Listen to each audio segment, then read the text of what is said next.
Climate change and ozone depletion. What is climate change? Climate change is a long-term shift in global original climate patterns. Often, climate change refers specifically to the rise in global temperatures from the mid-20th century to present. Climate is often confused with weather, but they are different.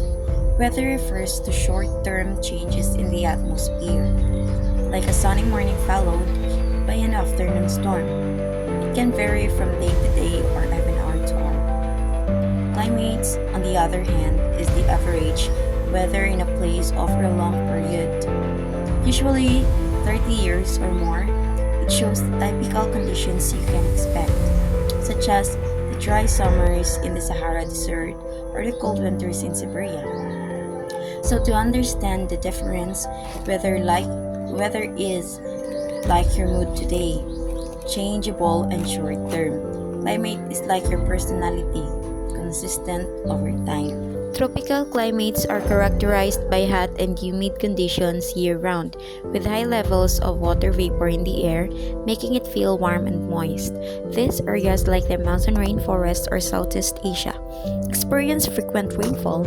Temperate climates, on the other hand, have moderate rainfall spread throughout the year under certain seasons, with mild to warm summers and cool to cold winters. These areas, such as the Pacific Northwest in the US or parts of Europe, like France, can also experience occasional droughts. Understanding these climates means recognizing that tropical areas are consistently hot and wet, while temperate regions have more varied temperatures and rainfall. Climate change refers to the long-term warming on the planet due to increased average global temperature, primarily caused by human activities that release greenhouse gases such as carbon dioxide and methane into the atmosphere, leading to a global average temperature increase.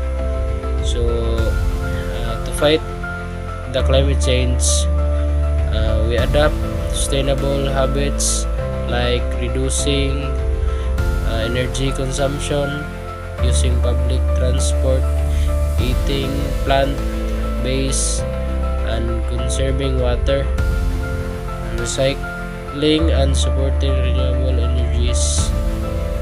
This rise in the planet temperature is called global warming. When we're talking about global warming, refers to the long-term increase in Earth's average surface temperature due to human activities, particularly the release of greenhouse gases like carbon dioxide, methane, and nitrous oxide. The warming of the planet impacts local and regional climates. Throughout Earth history, climate has continued change when occurring naturally. This is a slow process that has taken place over hundreds and thousands of years. The human-influenced climate change that is happening now is occurring at a much faster rate. Let's proceed to fracking power. Fracking is a controversial form of drilling that uses high-pressure liquids to create cracks in underground shale to extract natural gas and petroleum. Carbon emissions from fossil fuels like this have been linked to global warming and climate change. Important to note, global temperatures and sea levels are rising and possibly contributing to larger, more devastating storms. This can all be contributed to climate change.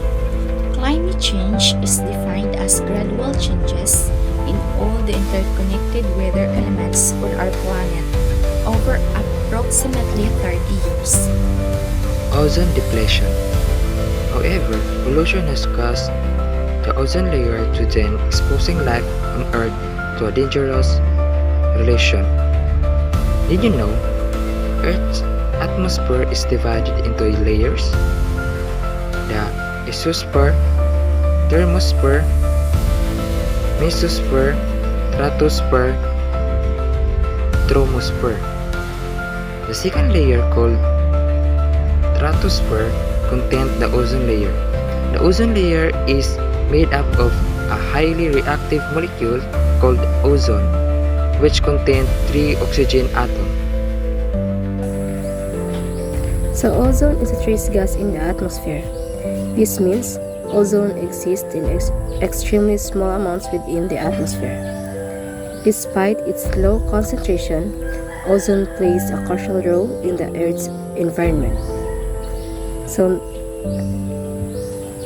next statement is there are only about 3 molecules for every 10 molecules of air. So this statement emphasizes the minuscule proportion of ozone with the atmosphere. It helps to understand that even though ozone is present in small amounts, its impact is disproportionately significant. When chlorofluorocarbons or CFCs are exposed to ultraviolet radiation in the atmosphere, the UV light breaks down the CFC's molecules, releasing chlorine atoms. These chlorine atoms then react the ozone molecules in the stratosphere, leading to the depletion of the ozone layer, which protects the Earth from harmful UV radiation. The globe in the image represents a map of the Earth's ozone layer, highlighting areas with different ozone concentrations. The color-coded scale shows varying levels of ozone, with darker colors like blue and purple, indicating lower ozone concentration, often referred to as ozone hole, while brighter colors like red and orange indicate higher concentrations. This visualization demonstrates the depletion of the ozone layer over time, with the blue and purple areas representing significant ozone loss, particularly over the polar regions. This depletion is largely caused by the release of chlorine from CFCs when exposed to UV radiation, which breaks down ozone molecules, leading to the thinning of the ozone layer. Scientists estimate that chlorine levels will return to natural levels in about 50 years, leading to the Antarctic ozone hole shrinking by around 8 million square miles. This recovery highlights the effectiveness of global efforts, like the Montreal Protocol, in protecting the ozone layer and mitigating environmental damage.